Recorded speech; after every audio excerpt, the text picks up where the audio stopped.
ako ay po isang Filipino. Lumaki din po ako na alam ko po ako ay isang Filipino po. Well, kung sinasabi niyong lumaki kayo, alam niyong Pilipino kayo, kailangan backed up yan ng documentation. Bilang government official, alam niyo yan. At kapag kumukontra sa isa't isa ang mga dokumento or non-existent, yung mga importanteng dokumento, nagiging kaduda-duda yung sinasabi niyong mga identity at citizenship. At earlier, no, kung sinasabi niyo na hindi kayo sinungaling, kung hindi kayo ang sinungaling, ibig sabihin, yung tatay nyo ang nagsinungaling. Nagsinungaling siya sa birth certificate nyo at itatanong po namin yan mamaya. Ngayon, Mayor, sabi nyo, hindi nyo po kilala yung mga kapatid nyo. Actually, to be exact, sabi nyo, di kayo sigurado kung sila ay mga kamag-anak nyo. Do you still maintain this, Mayor? Your Honor, pakiulit po. Sabi nyo kasi sa akin noon, nung pinakita ko yung mga dokumento na nandun yung mga pangalan ni Sheila L. Guo at Seaman L. Guo at isa pang dokumento na Sheila Leal Guo at Seaman Leal Guo, at tinanong ko sa inyo kung mga kapatid nyo sila, ang sabi nyo sa akin, hindi nyo sigurado kung kamag-anak nyo sila. Yan pa rin ba ang sinasabi nyo sa amin? After po ng Senate hearing po, Your Honor, nag-confirm po ako sa tatay ko, kapatid ko daw po sila. Kapatid nyo sila. Talagang kapatid nyo sila. At hindi lang po dahil sa birth certificate. Mamaya ipapakita po natin yan. So, ito na po. Ito pong lahat ng mga kumpanya ay magkakasama kayo ni Sheila Guo at Seaman Guo. Ayan. Hindi po kaunti. Lahat. Kayong tatlo ay magkakasama. Tapos, ito naman po, ang mga travel records ninyong dalawa ni Sheila Leal Guo, showing you traveled at least 3 times together. Travel buddies kayo ni Sheila Guo.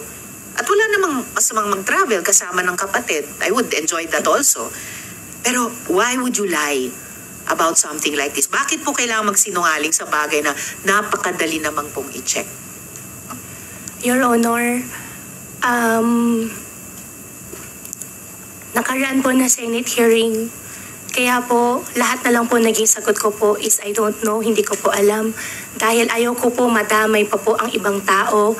Kaya lahat po na natanong niyo po sa akin, puro naging I don't know po ang sagot ko po. Dahil ayaw ko po madamay po sila at pribadong tao po yung mga ibang tao po na babanggit, ayaw ko po sila madamay po dito. Ayaw nyo silang madamay pero napakadali naman naming i-check.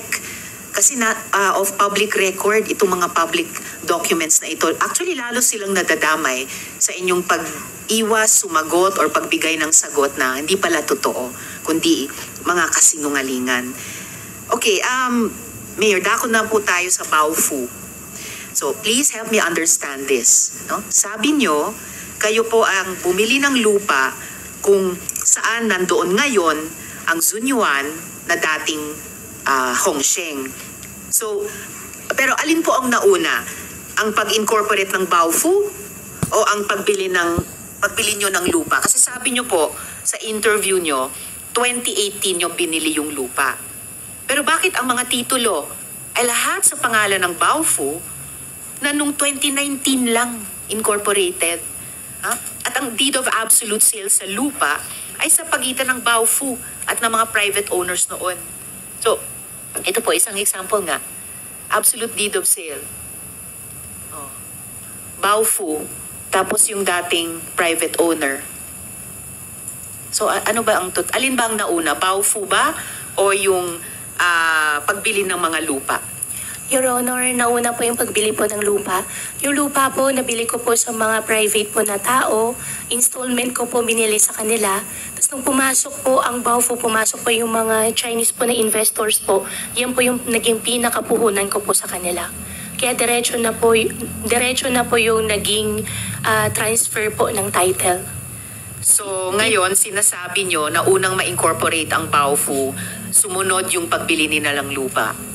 Hindi po, Your Honor. Nauna po yung lupa po. Kasi nabili ko po yung lupa po na installment. Kailan nyo binili yung lupa? 2018. 2018? Opo. So, bakit Baofu ang pangalan dito? Hindi pangalan nyo at yung dating private owner? Direct na po yung naging transfer direct na po yung naging transfer po, Your Honor. Hindi po siya deed of sale, deed of, anong tawag doon? Contract to sale po. Ang naging kontrata po namin doon sa private owner po. Okay, and in fact, may kopya nga kami ng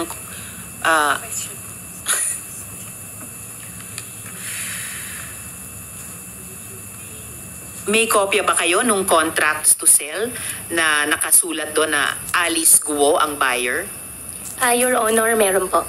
Pwede nyo bang i-furnish sa komite ang kopya niyan within opo. the day? Within the day, opo. Alright, salamat, Mayor.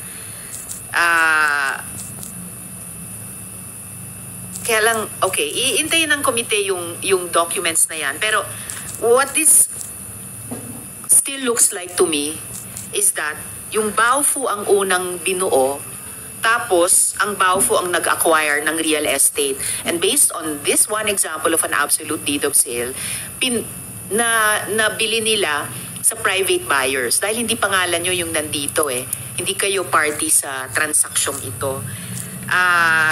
Hindi yung sinabi nyo nga na nagbebenta kayo ng baboy sa Clark, natalisod mo lang sila na mga may-ari ng restaurant, tapos sinabing parang, hey guys, ba't di nyo na lang gamitin yung lupa ko? Kasi parang yun po yung pinapalabas ninyo. This, just one copy ng absolute deed of sale ay pasisinungalingan yung sinasabi nyong bahagi iyon ng kwento dahil lumalabas dito ang nag-transact ng sale ay hindi kayo, kundi yung Baofu na at yung private owners. Your Honor, mag-provide po ako ng copy po sa inyo. Doon sa previous owner po, kung di po ako nagkakamali, mga Cruz po yata yung last name po nila. Meron po kami kontrata po na nakapangalan po sa akin. Conditional sale po kasi installment ko po binili yung lupa. At So you, alright, ano po yun? Opo, Your Honor. At nung nakausap ko po sila, pinadirect na po yung transfer po. Kasi yan yung naging pinaka-share ko po, yung lupa po nung tinayong compound po na Baofu. Naka-reflect ba sa contract to sell na isusumite nyo sa komite yung condition na sa deed of absolute sale, hindi na ang pangalan nyo ang lalabas, kundi yung Baofu at yung dating private owners? Meron po akong copy po noon, Your Honor. So, titignan po ng komite yan, Opo. i-expect po namin i-submit nyo sa Opo. amin within this day. Opo. And bakit ko po kinukulit itong puntong ito? Bakit important distinction ito? Kasi yung mga incorporators, co-incorporators nyo sa Baofu ay akusado at convicted ng criminal activities sa pinakamalaking money laundering operation sa kasaysayan ng Singapore. Ito po yun. Kaya duda talaga po ako, Mayor, pasensya na pakalat-kalat lang sila sa Clark, nagpapatranslate sila sa inyo, at naisipan mo lang na i-alok ang lupang nabili mo na. What it really looks like to me ay Baofu was deliberately formed by you and individuals involved in money laundering and other criminal activities. And it was part of a synchronized and coordinated plan all along. Buying land, opening up a POGO enterprise, maximizing our flawed regulatory system to abet scams, human trafficking, money laundering. And in just a few moments, I will show more evidence of this. Pero at this point, Mayor, alam niyo po ba na yung mga co-incorporators nyo sa Baofu ay mga money launderers? Your Honor, nalaman ko po kahapon to sa Facebook post niyo po. After ko po malaman, sinerge ko po sila. Ang kausap ko po dyan sa Baofu po ay yung si Zhang Ziyang. Yung dalawa po, hindi ko po sila nakausap. At after po ako mag-divest po ng 2021 po, wala na po akong alam sa kanila. Kahapon po nakita ko po doon sa Facebook post niyo po na sila po ay money launderer po sa Singapore at nag-research po ako through Google din po at nakita ko nga po na yung dalawa po ay sangkot nga po doon sa money laundering po sa Singapore. At kahapon ko lang po nalaman gawa po nung nakita ko po sa Facebook post po ninyo, Madam Chairman. Hindi ba dapat kung papasok kayo sa ganyang kalaking negosyo, napakalaki kumpara sa mga nauna nyo ng mga negosyo, nagtatanong nga yung mga tao, ha? Mula piggery papuntang Pogo, parang ang laking multiplied many times over. Hindi ba dapat nag-due diligence kayo? Kasi ang laki ng ipapasok nyong equity. Yung mga lupang sabi nyo, binili nyo on installment over the years sa mga private owners. Hindi po maliit ang 7.9 hectares, halos 8 hectares.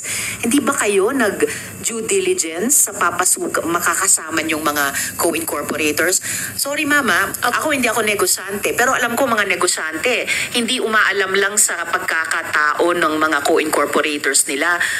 After matanong sila sa isang Senate hearing sa Facebook, due diligence dapat, di ba? Sa mga dokumento, sa mga government agencies natin. Your Honor, bago po nangyari po yun, ang kausap ko lang po dyan, si Huang Ziyang. Siya lang po yung kausap ko po. At ang katwiran ko po that time, since akin naman po yung lupa, majority po na sa akin, wala pong mawawala po sa akin. At nung huli na lang po, naging pogo po yan. Nung una, primarily po, ang usapan po na project po ay housing. Yun po yung unang pinag-usapan po namin ni Huang Ziyang. Si Huang Ziyang po, nakilala ko po siya sa Clark na marami po siyang restaurants at binibentahan ko po siya ng baboy. At okay naman po yung naging transactions po namin. Mabait naman po siya. At in-offer ko po sa kanya na tayuan po yung lupa ko po sa Bamban. Well, medyo, okay. Inuulit nyo yung ilang mga detalye dahil gusto nyo ngang maintindihan namin sa ganyang perspective yung kwento. But lalo lang dumadami po yung things that don't add up. Balikan ko lang po yung sabi nyo kanina, kinonfirm nyo taga Fujian, si father ninyo. Alam nyo po ba na ang kasama nyo sa Baofu ay mga taga Fujian din? In fact, ang tawag sa kanila ay Fujian Gang. At kayo ba ay kasama din sa Fujian Gang na yan? Hindi po, Your Honor. Pero alam po ba ninyo na taga Fujian sila? Hindi ko po alam taga Fujian sila. Ang alam ko po si Huang Ziyang, hindi po taga Fujian taga somewhere malapit po sa Xiamen pero hindi po Fujian. Si Huang Ziyang. Mayor, kahit hindi pa kayong mayor noon, pero again, sobrang malaking pagkukulang sa due diligence. Hindi nyo alam taga saan yung mga co-incorporators ninyo. Sapat na sa inyo na si Huang Ziyang, alam ninyo ay taga Xiamen. Hindi nyo alam na taga saan yung ibang mga co-incorporators ninyo. Yung dalawang co-incorporator po, Your Honor, ang nagdala po sa kanila si Huang Ziyang. Well, okay. Sabi nyo si Huang Ziyang lang ang kausap nyo. Pero si Huang Ziyang, di ba fugitive din siya? Matanong lang sa PAOK. Yusek Cruz, will it be to answer? Ang tanong ko po kay Mayor ay, di ba, yung nag-iisang co-incorporator nila sa Baofu, nakilala nila ang pagkatao, Huang Ziyang, di ba fugitive din siya? Yes, ma'am. Yes. Actually, ma'am, the subject po ito ng manhunt natin. Right. And this is the person who has 3 passports na pinakita po namin nung nakaraan. Okay, so so sorry Mayor, no? Bukod sa ibang co-incorporators nyo sa Baofu na hindi kayo nag-due diligence, alamin ang background nila.